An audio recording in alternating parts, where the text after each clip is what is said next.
Magandang umaga po sa lahat po ng ating mga sumusubaybay sa ating programa may Manage Life on Radio.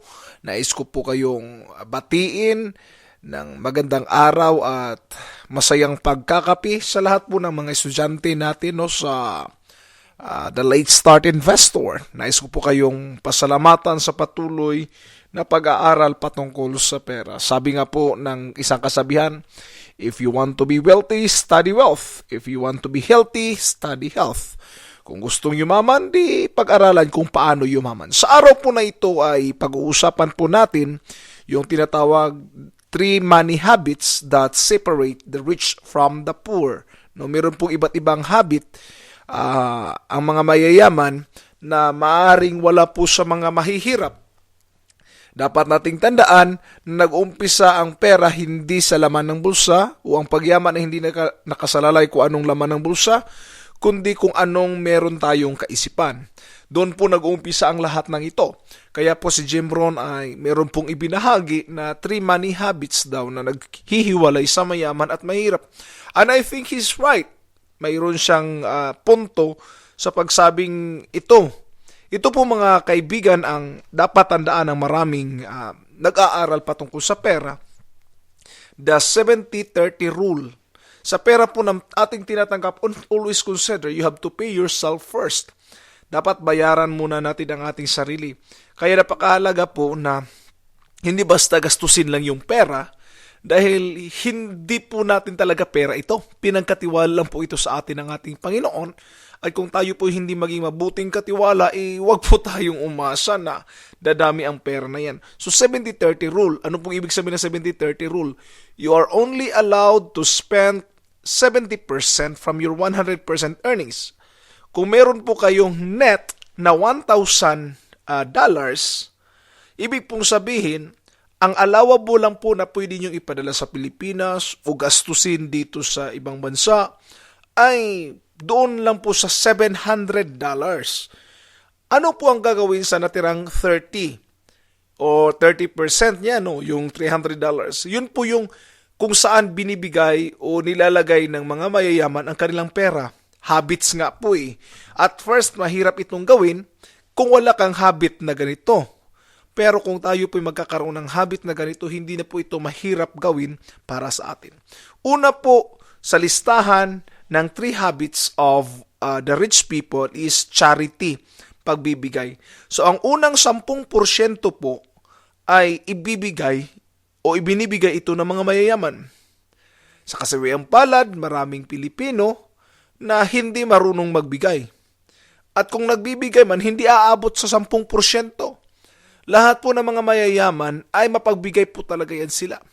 10% of their earnings, makikita natin na binibigay nila sa orphanages, binibigay nila sa churches. Kung kayo po ay nagsisimba, kung meron kayong mga simbahang dinadaluhan, give your tithes. Ito po yung ika-10 bahagi, tithes. At first, kung maliit yung pera, napakadaling ibigay. Halimbawa, $10, magkano ang tithes yan? $1, okay lang.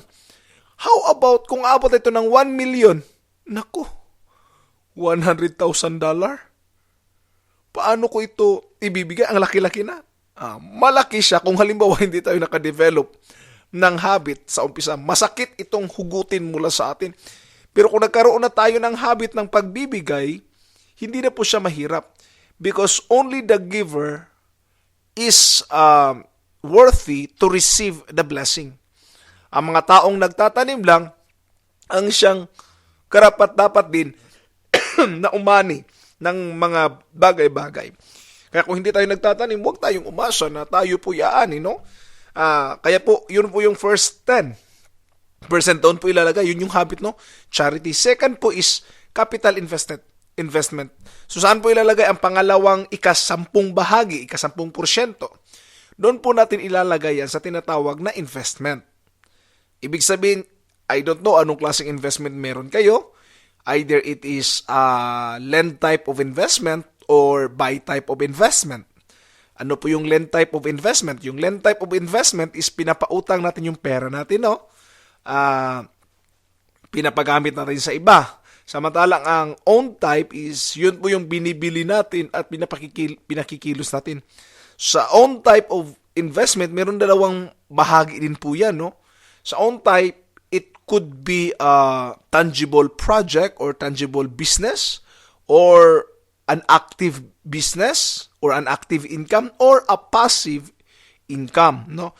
Ito po yung klaseng tinatawag nating dito sa own type of investment. Ano po yung mga passive income? Yun bang katulad ng stocks, mutual funds, no? Ang tawag po niyan, or UITF ba, ang tawag po niyan is passive instrument or passive investment. Yung isa naman po na active, yun po yung mga negosyong tulad ng salon, halo-halo, bula-bula o ano man yan, no?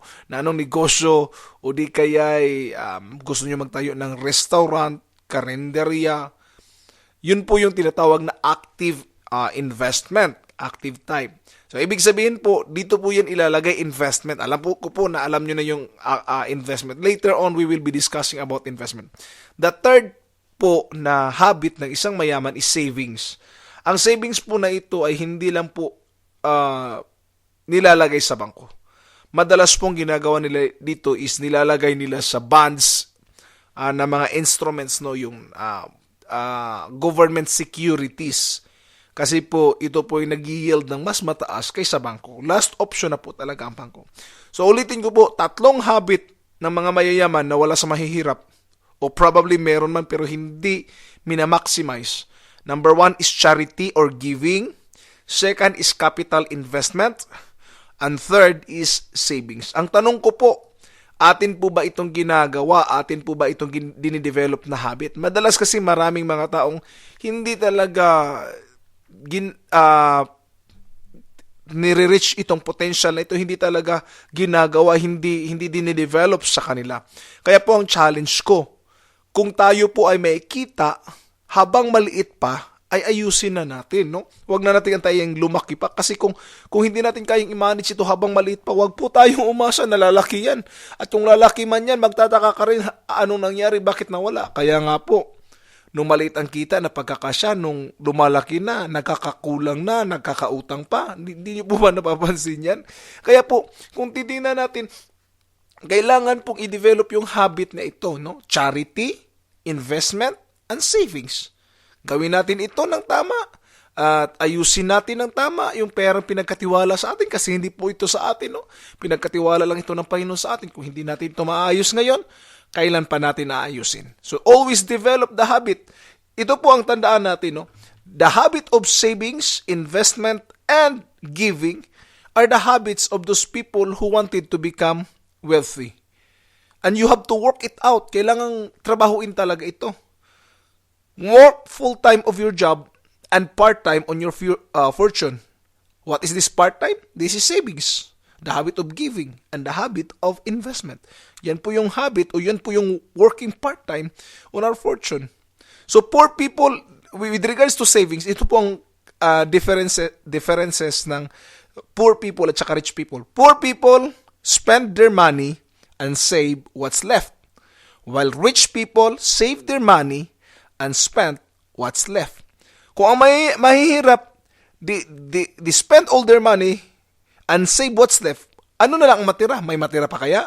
Most of the time, walang natitira, kaya wala na pong nasisave. Habang ang mayayaman, bago pa man nila gastusin yung pera, nagsisave muna bago nila ginagasta. Kaya po ang challenge ko po sa atin, ay gawin po nating habit, no? Mag-start tayo, siguro maaaring 70-30 rule, hindi talaga natin kaya. O di mag-umpisa tayo sa 97-3 rule. Siguro mas madaling mag-save ng 1%, no? Mas maliit. 1% muna, imbis na 70-30, 97-3. O di kaya, palitan natin ng 94-6. Kayo na po ang bahala. Ang importante po, gawin siyang habit. Kasi kung naging habit na siya, mahirap na siyang tanggalin sa atin. Kaya po, wag nating hayaan na masayang lang yung pinagpapaguran natin na habang tayo tumatanda, nauubos din at nakikita nating napupunta lang din sa wala. Kaya po, kailangan talaga ang savings, investment, at giving. Masarap pa sana makipagkwentuhan sa inyo pero the time doesn't allow us, doesn't permit us. Kaya po, nais ko na pong magpaalam sa inyo at salamat po sa pakikinig sa araw na ito. This is OG Solitario and I want to tell you, don't just survive, but also thrive. Reach for managed life. Hanggang sa muli po. Paalam.